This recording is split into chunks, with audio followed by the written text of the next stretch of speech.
Bonjour François Delivray. Bonjour Daniel. Pour nombre de ceux qui nous écoutent, la période est toute nouvelle.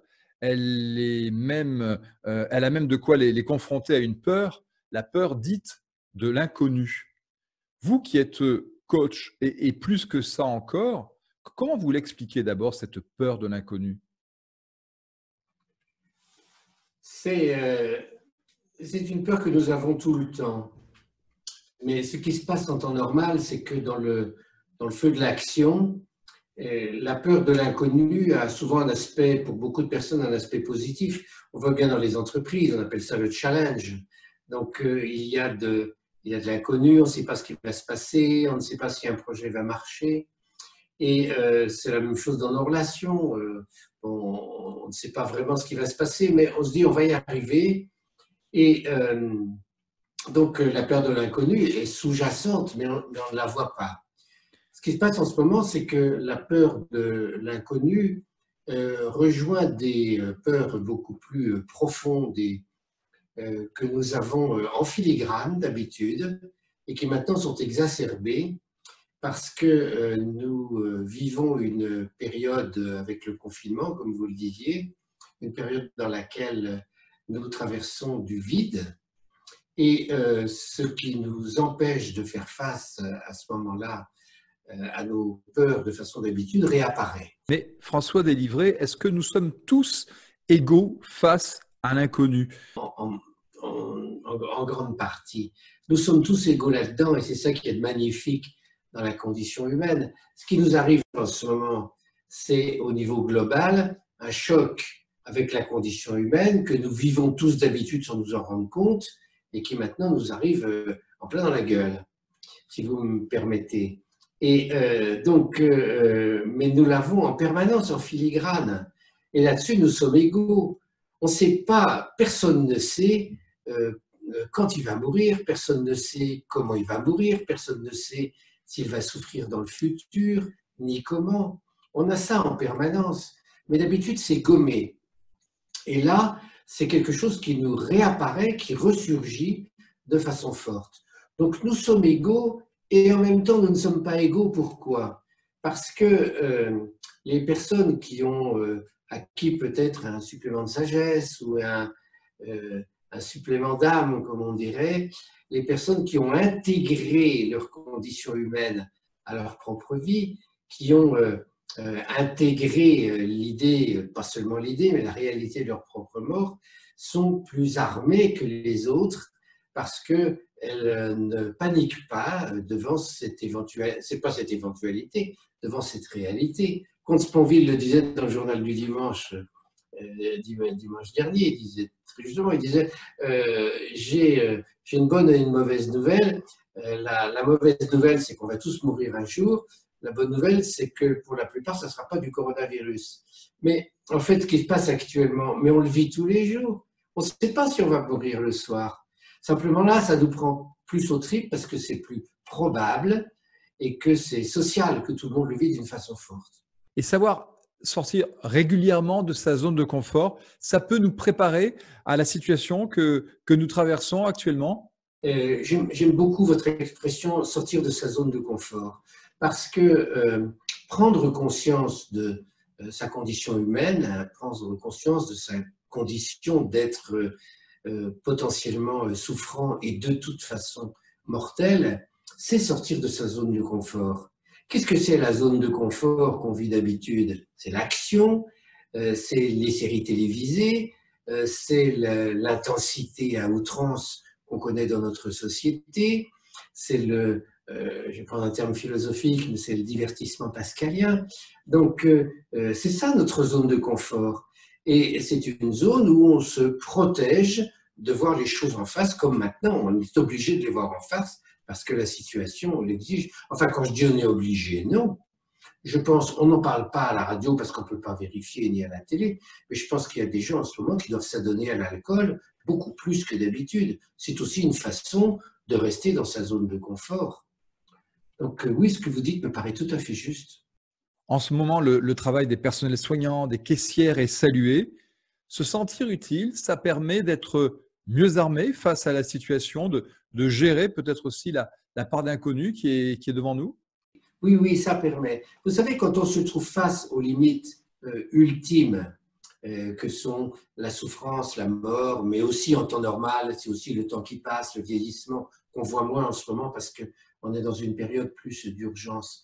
Mais les gens essayent de trouver des réponses. Et l'une des réponses, il y a quelques grandes réponses, moi j'en ai distingué 4 dans mon livre, mais il y a quelques grandes réponses. L'une des réponses, c'est de donner du sens. Viktor Frankl, qui a beaucoup travaillé cette question du sens quand il était dans les camps de concentration, il disait que quelqu'un qui a trouvé un sens, qui a cherché, qui a trouvé un sens, il est capable de supporter n'importe quoi, y compris l'inacceptable, l'inévitable, comme lui-même l'a vécu pour beaucoup des personnes qui étaient en camp de concentration avec lui à Auschwitz. Et donc, il disait, si vous arrivez à trouver du sens, vous êtes capable, et bien on le voit actuellement avec justement ces personnes dont vous parlez, ces personnes qui se dévouent pour les autres dans les hôpitaux, elles ont un sens à leur vie, elles ont des valeurs professionnelles fortes, mais on pourrait en dire autant de tous ceux qui, un jour ou l'autre, se défoncent ou prennent des risques, y compris le risque de mourir, les militaires, donc ils prennent des risques ultimes eux aussi parce qu'ils ont un sens à leur vie. Donc donner un sens à sa vie, c'est une excellente réponse, c'est l'une des excellentes réponses pour pouvoir faire face à ces réalités de la condition humaine. L'inconnu, finalement, aura fait du bien en entreprise, selon vous, François Delivray? Moi, je ne sais pas ce qui va se passer parce que je ne sais même pas si on va le vivre. On ne sait pas si, d'ici 15 jours, 3 semaines, je ne sais pas ce qui va m'arriver. Normalement, ça devrait bien se passer puisque je suis en état de confinement et que je le respecte. Mais qu'est-ce qui va se passer pour les entreprises? Je pense que c'est de façon plus large. On voit actuellement poindre cette réalité qu'on dénonçait avant, mais qui restait intellectuelle, qui est justement la réalité du sens de l'économie de façon générale. On vivait dans un monde, et on vit encore dans un monde qui était gouverné essentiellement par l'argent et pour les entreprises, par les conditions de survie financières, le fait de faire beaucoup d'argent. Et le grand enjeu pour moi, ça va être d'inventer un nouvel ordre économique. Et ce n'est pas pour demain, parce que le système économique actuel, le système capitaliste que nous vivons, est un système qui est né au 18e, 19e, parce qu'il y avait des valeurs qui étaient fortes, des valeurs de liberté individuelle, de liberté d'entreprendre. Et on voit où ça a mené. Ça a amené beaucoup de bonnes choses, mais en même temps, on voit aussi à quoi ça nous a mené au niveau mondial et aux effets négatifs que cela peut avoir. Quel est le système, moi je m'interroge beaucoup, je me dis, quel est le système économique qui permettrait de corriger un nouveau système économique qui permettrait de corriger les erreurs, les dérives, les fautes qu'il y a pu avoir et tous les excès qui actuellement nous font tant de mal. Ça va être ça le grand enjeu au niveau économique. Maintenant, pour les entreprises, moi je ne suis pas convaincu que les choses vont énormément changer. Il est très possible qu'à la fin du confinement, les habitudes étant tenaces, les entreprises vont se reprécipiter sur les projets qu'elles avaient, mais il y aura tout de même, j'espère, un grain de sable qui se sera glissé dans la machine. Et c'est ça le positif de ce que nous vivons. C'est qu'il y a des choses qu'on ne pourra plus voir comme avant. Il va y avoir des phénomènes retardateurs. Ça, c'est clair. Mais en même temps, il y a quelque chose qui s'est passé et qui fera qu'on ne pourra plus voir les choses comme avant. Sans arrêt, on aura cette idée de la crise du coronavirus. Et on se dira, mais non, on va dans le mur en faisant ci, on va dans le mur en faisant ça. Ça va changer. Donc, un grain de sable va peut-être permettre davantage de grains de sel également au quotidien. Oui, tout à fait, oui. François Delivray, des périodes comme celle-ci, où il faut gérer l'inconnu, est-ce que selon vous, elles permettent de révéler des leaders? Je ne sais pas, mais je le souhaite. Et je peux imaginer que oui, parce que c'est le propre des temps de crise de révéler alors des nouveaux leaders pour le meilleur et pour le pire. parce que les temps de crise sont aussi propices à l'émergence de leadership négatif pour les populations qui, comme elles ont besoin d'autorité, de personnes qui prennent des décisions, se sont un peu perdues, les enfants perdus dont parle De Gaulle dans ses mémoires quand il parle de 1940, nous sommes des enfants perdus.